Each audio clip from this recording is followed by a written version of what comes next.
This week on the Retirement Quick Tips podcast, I'm sharing with you 40 life lessons I've learned in my 40 years. Today, I'm returning to the topic of money, and I'm talking about some things I've learned about saving money and spending money. The first thing I've learned, and I've learned this more from working with my clients than my own personal experience, simply because I haven't been living life long enough, whereas most of my clients are at least a couple decades older than me. And so I see through their own life experiences and their stories that this is true. And that is, building wealth is never a linear path. When I look at my own situation, I started saving for retirement in my 401k when I was 22 years old. When I first started, I tried to save as much as I possibly could, which wasn't that much because I wasn't making much money as a 22-year-old financial advisor with 0 clients. But it took over a decade of saving consistently, sacrifice, investing before I felt like I was finally on a good path, like I was doing well. So it was probably, around the age of 30 where I was like, okay, I'm doing the right things. I'm going to be okay. But growth happens in ways that we don't expect, especially when you're early on and you're starting out. It's very discouraging because the dollar amounts aren't changing all that much. Like it takes a long time to go from like 0 to 50,000.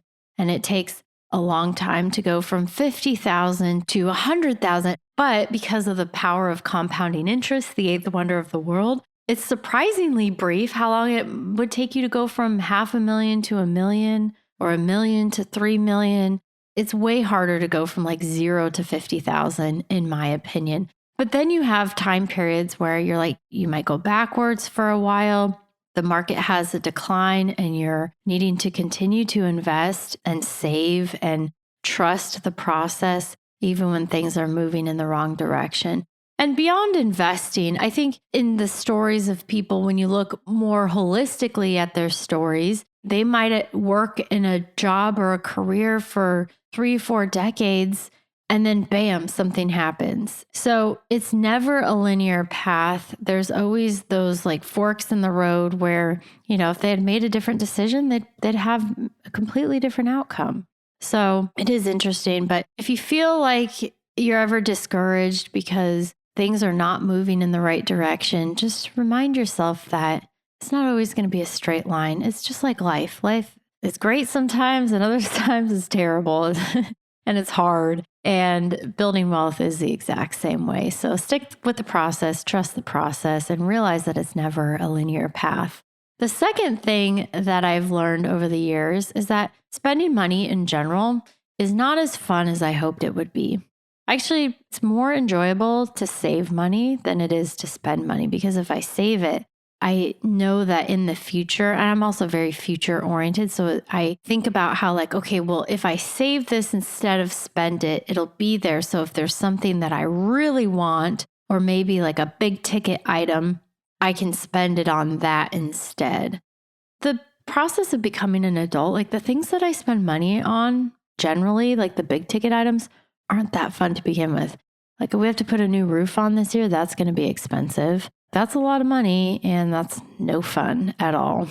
But even little things, like I don't really enjoy shopping. I used to love shopping when I was like a teenager in my early 20s. And I just kind of lost interest in it because I realized that this is not fun and my money goes away and I don't know that I like what I necessarily got for that. So I try to be more discerning with my purchases. And I find that when I do, I generally tend to enjoy them more rather than buying something that I might regret later or a month from now, be like, why did I buy that? Then I have to make a decision about, do I purge this? Do I donate it? What do I do with this? I don't want it anymore. And I would not have to do that decluttering and purging all the time. So it's better, in my opinion, to just be more discerning up front and realize that spending money isn't as fun as we would hope.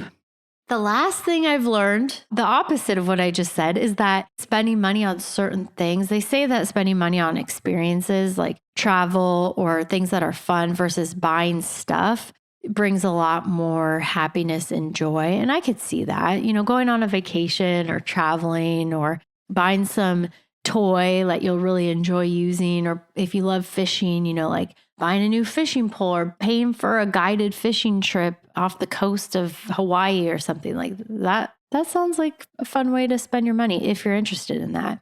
But they say that the 2 best days of boat ownership are the day you buy it and the day you sell it.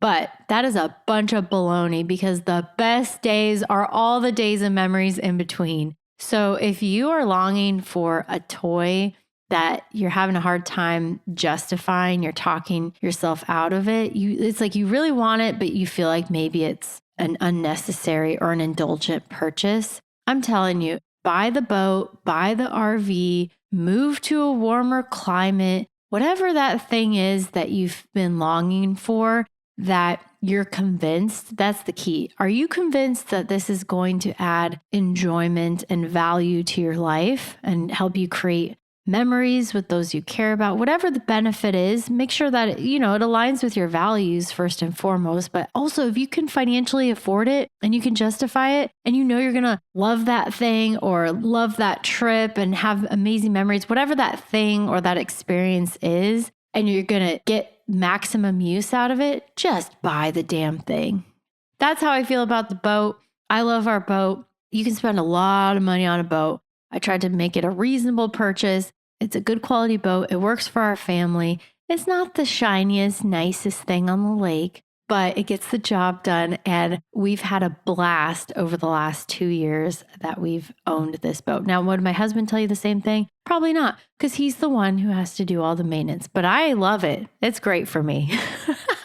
All right, that's it for today. Thank you so much for listening. My name is Ashley Michike, and this is the Retirement Quick Tips Podcast.